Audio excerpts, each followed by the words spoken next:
The photograph showed 400 men drowning in black water. Squadron leader Thomas Mercer stared at it for a long time. The cargo ship had been torpedoed 6 days ago in the Arctic convoy lanes. The German battleship Tirpitz had not fired a single shell. She did not need to. Her presence in the Norwegian fjords forced Allied convoys into deadly routes where U-boats waited like wolves. The Tirpitz killed without moving. That was her power. Mercer placed the photograph face down on his desk at RAF Woodhall Spa. Outside, October rain hammered the Lincolnshire fields.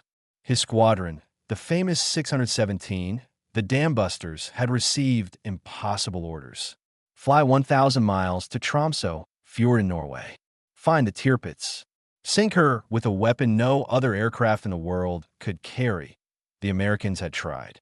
Their B-17 flying fortresses had dropped thousands of bombs across dozens of raids. Every bomb bounced off the battleship's armored deck like stones off iron. The problem was weight. A standard bomb could not penetrate 8 inches of Krupp steel. Only one weapon could. Barnes-Wallace's Tall Boy, a 12,000-pound earthquake bomb designed to fall faster than sound and punch through anything. But the Tall Boy weighed as much as a small truck. 5 B-17s combined could not lift one. Only the Avro Lancaster, stripped of guns and armor, could carry this monster into battle. Mercer needed his best pilot for this mission. He needed Eddie Shaw. The officer's mess smelled of cigarette smoke and spilled beer. Eddie sat alone in the corner, a glass of whiskey untouched before him. He was 24 years old, but looked 40. 3 weeks ago, his younger brother Billy had died over Berlin. Eddie had watched it happen from his own Lancaster. Watched Billy's aircraft take a direct flak hit. Watched the fire bloom orange against the night sky. Watched the spinning descent into clouds that swallowed everything. Billy had been his navigator. They had flown 32 missions together. Now Billy was ash scattered somewhere over Germany, and Eddie had not climbed into a cockpit since. Mercer sat across from him without asking permission. Eddie did not look up. "I need you to fly," Mercer said. "Find someone else." "There is no one else." "Not for this." Eddie finally raised his eyes. They were red-rimmed, empty. "I watched my brother burn, Thomas. I listened to him scream on the radio until the signal cut out. You want me to go back up there and pretend that didn't happen?"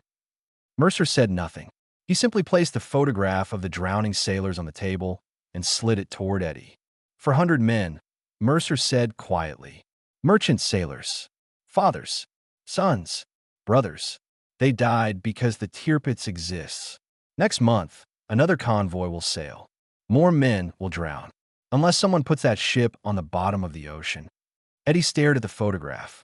His jaw tightened. "The Lancaster is the only aircraft that can carry the bomb we need," Mercer continued.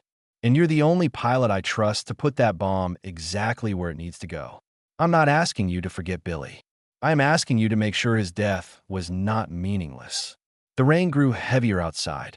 Somewhere in the distance, a Lancaster's engines roared as ground crews tested repairs. Eddie's hands trembled slightly as he picked up the photograph.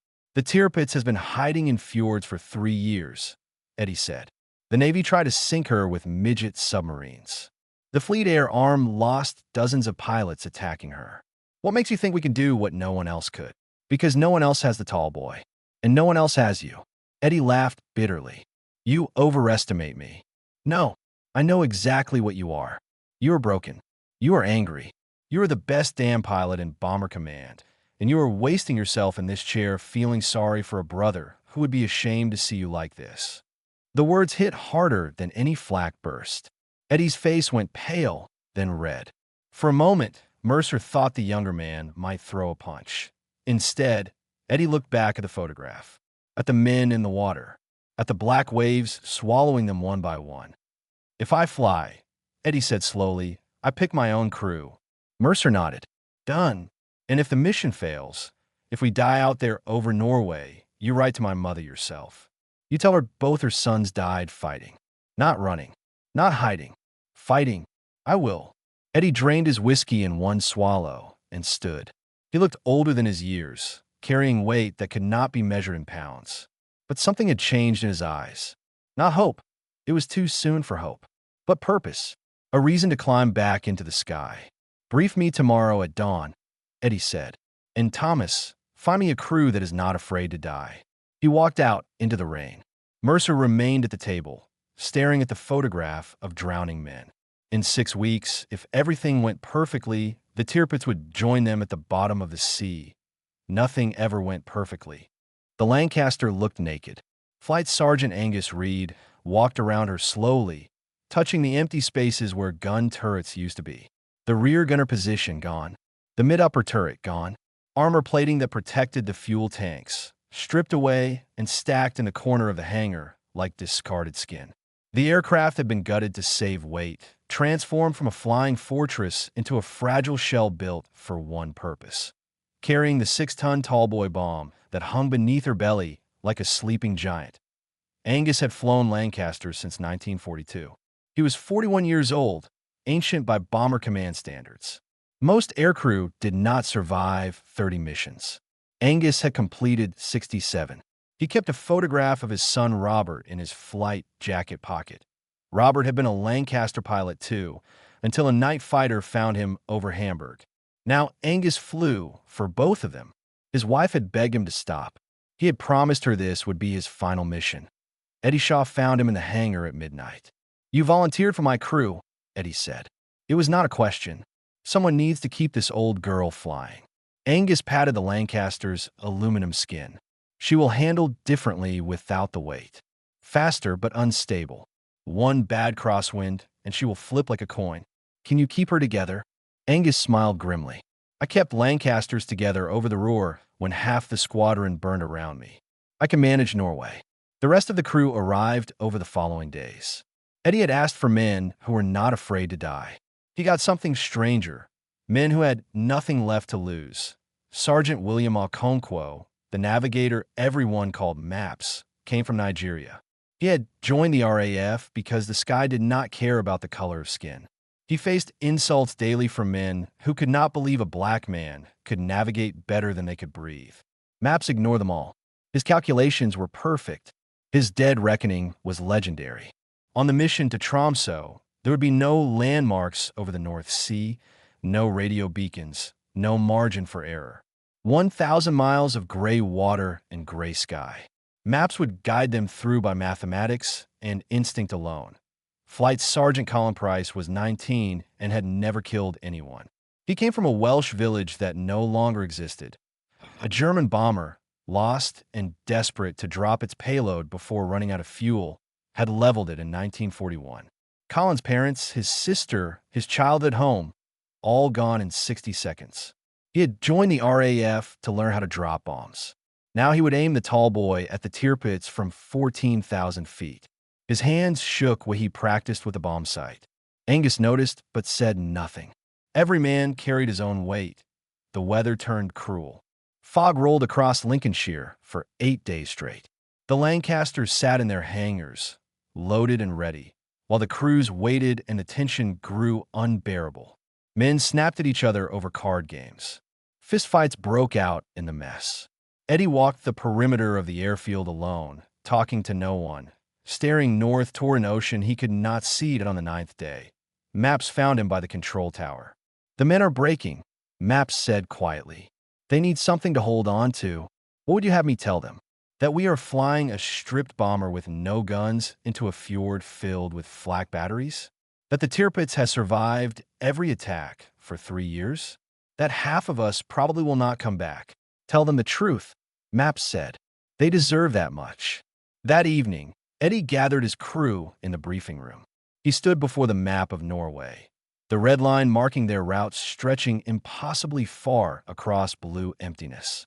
"The tall boy weighs 12,000 pounds, Eddie began. "A B-17 can carry 4,000 pounds of bombs on a good day. That means one Lancaster carries what 5 American bombers cannot. That is why this mission exists. That is why we exist." He paused, meeting each man's eyes in turn. "The Germans know we are coming. They have moved the Tirpitz to Tromsø specifically because they think we cannot reach her there. They think the distance will protect them. They are wrong."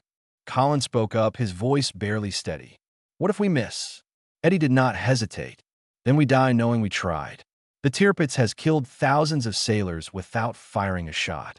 She sits in that fjord like a monster under the bed, and the entire Royal Navy is afraid to sleep. Tomorrow, if the weather breaks, we go north. We find her. We kill her. And if we do not come back, then at least we will have given the bastards something to remember. The weather broke at dawn. Cold sunlight cut through the clouds like a blade. .18 Lancasters rolled out of their hangars, engines thundering to life, the ground shaking beneath their weight.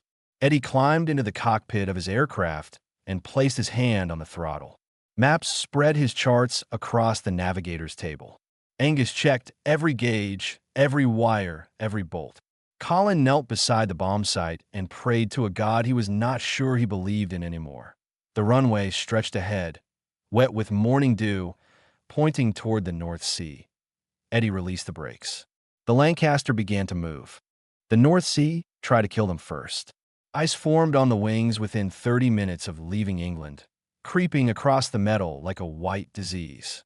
At 14,000 feet, the temperature dropped to 40 below zero. Eddie's oxygen mask froze to his face. His fingers ached inside 3 layers of gloves. Behind him, Angus fought to keep the engines running as ice clogged the carburetors.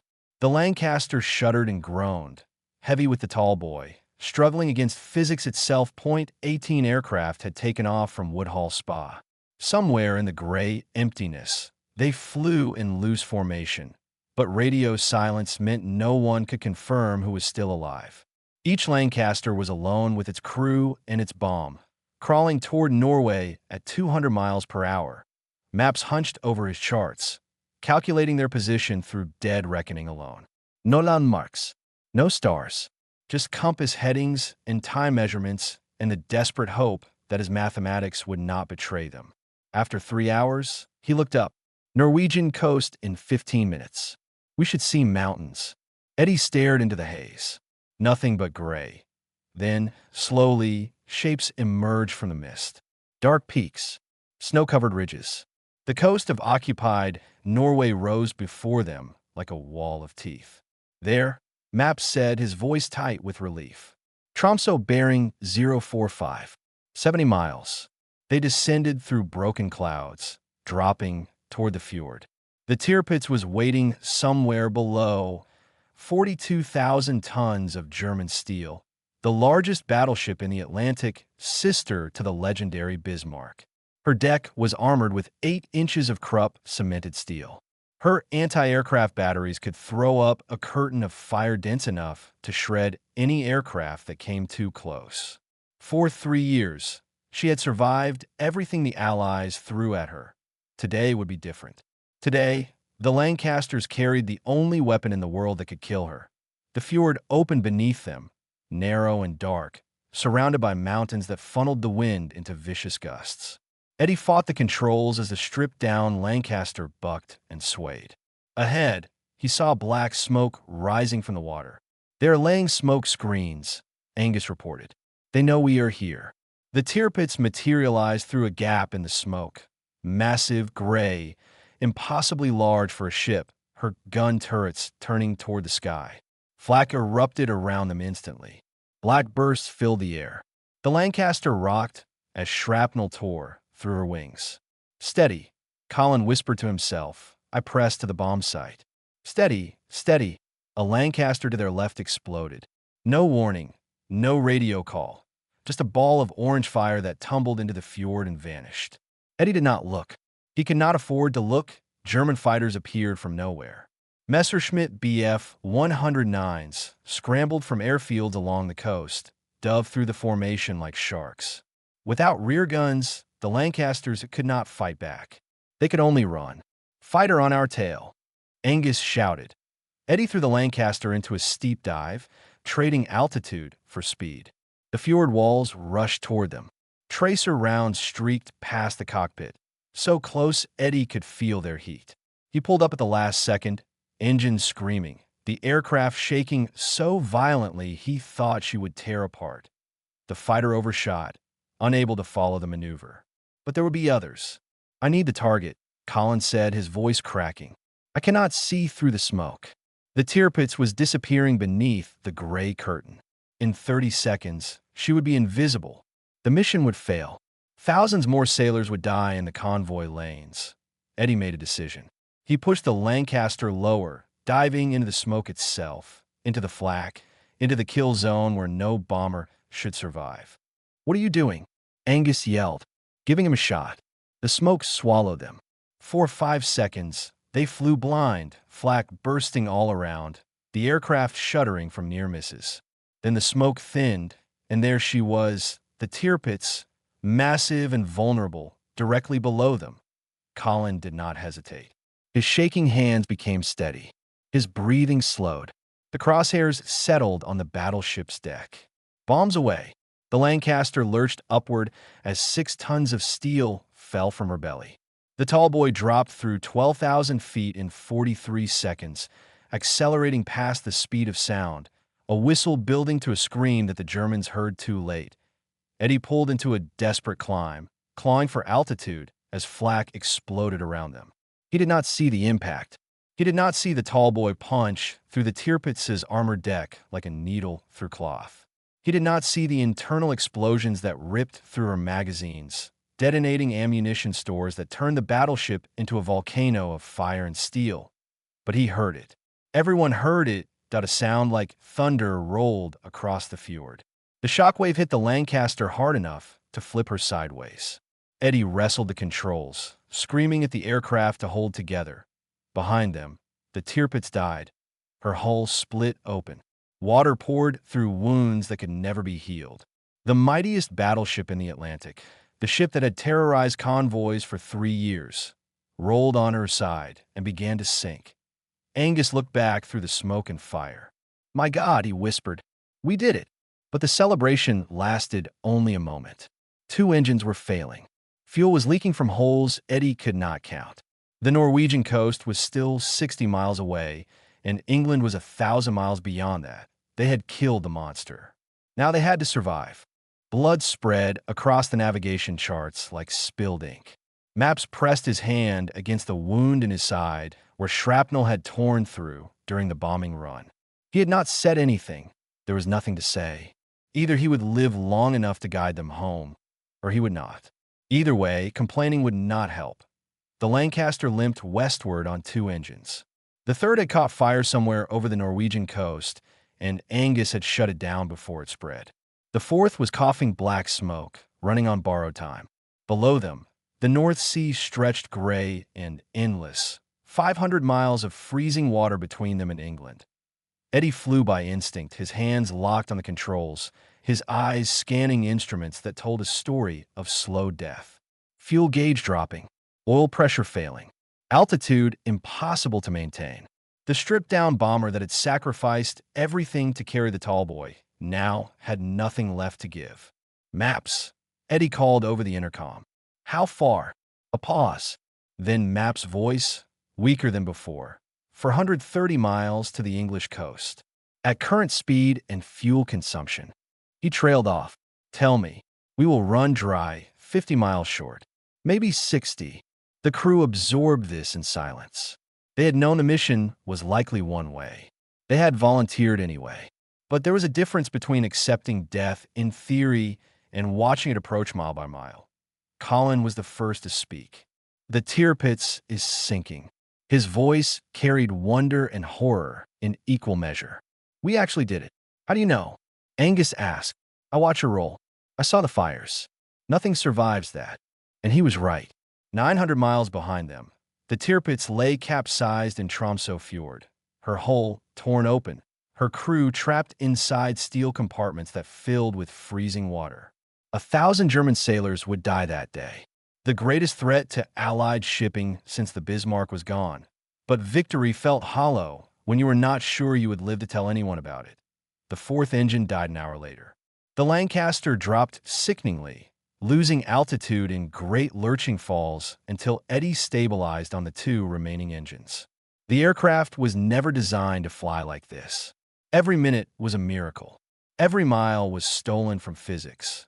Angus worked frantically, rerouting fuel from damaged tanks, shutting down systems they did not need, squeezing every last drop of power from machinery that should have quit hours ago. He was the oldest man in Bomber Command, and he flew like he had nothing to lose, because he did not. His son was dead. His wife was waiting. This would be his last mission either way. Maps guided them through the darkness, his voice growing fainter, his calculations still perfect. He refused to let the others see how much blood he was losing. There would be time for that later. Or there would not. The radio crackled, the first sound from outside their own aircraft in hours. English voices, distant and broken. Any aircraft, respond. Royal Navy Patrol. Colin grabbed the radio, shouting their position, their condition, their desperate need for rescue. The response came back fractured by static, but unmistakable. Help was coming. Eddie saw the English coast at dawn. The cliffs emerged from the mist like a promise, white and solid and impossibly beautiful. He had seen those cliffs 100 times, but they had never looked like this. They looked like survival. The emergency airfield was a grass strip on the Kent coast, barely long enough for a healthy Lancaster. Eddie's aircraft was not healthy. She was dying with every passing second. The landing gear might not deploy. The brakes might not hold. The wings might simply fall off if he lined up anyway. Brace for impact, Eddie said quietly. The Lancaster touched down hard. The right landing gear collapsed immediately. The wing dug into the grass, spinning the aircraft in a violent arc. Metal screamed. Fuel sprayed. Eddie held the controls with everything he had as the world blurred around him. They stopped 20 feet from a stone wall. Silence. Then breathing. Then laughter, desperate, exhausted, uncontrollable laughter from men who had expected to die and somehow had not. Rescue crews pulled them from the wreckage. Maps was unconscious, his uniform soaked with blood, but alive. Angus had broken 3 ribs. Colin had not stopped shaking. Eddie walked away without a scratch, which felt like the cruelest joke of all. 1 week later, Squadron Leader Mercer pinned medals to their chests in a ceremony that felt like a funeral. Of the 18 Lancasters that had attacked the Tirpitz, 15 returned. 21 men were dead or missing. The battleship was destroyed, but the cost was carved into faces that would never be young again. Eddie stood apart after the ceremony, watching ground crews repair Lancasters for the next mission. The war was not over. There would be more targets, more bombs, more crews who did not come back. Maps found him there, arm in a sling, face pale but alive. You did it, Maps said. You killed the monster. Eddie shook his head slowly. We carried the weight. That is all. We carried what no one else could carry. He paused, watching a Lancaster taxi toward the runway. Another crew heading toward another target. Billy should have seen this. He did, Maps said quietly. Somewhere he did. Eddie did not respond. He just stood there as the Lancaster lifted off, climbing into a sky that demanded everything and promised nothing. The Tirpitz was dead. The war continued, and the weight never got lighter.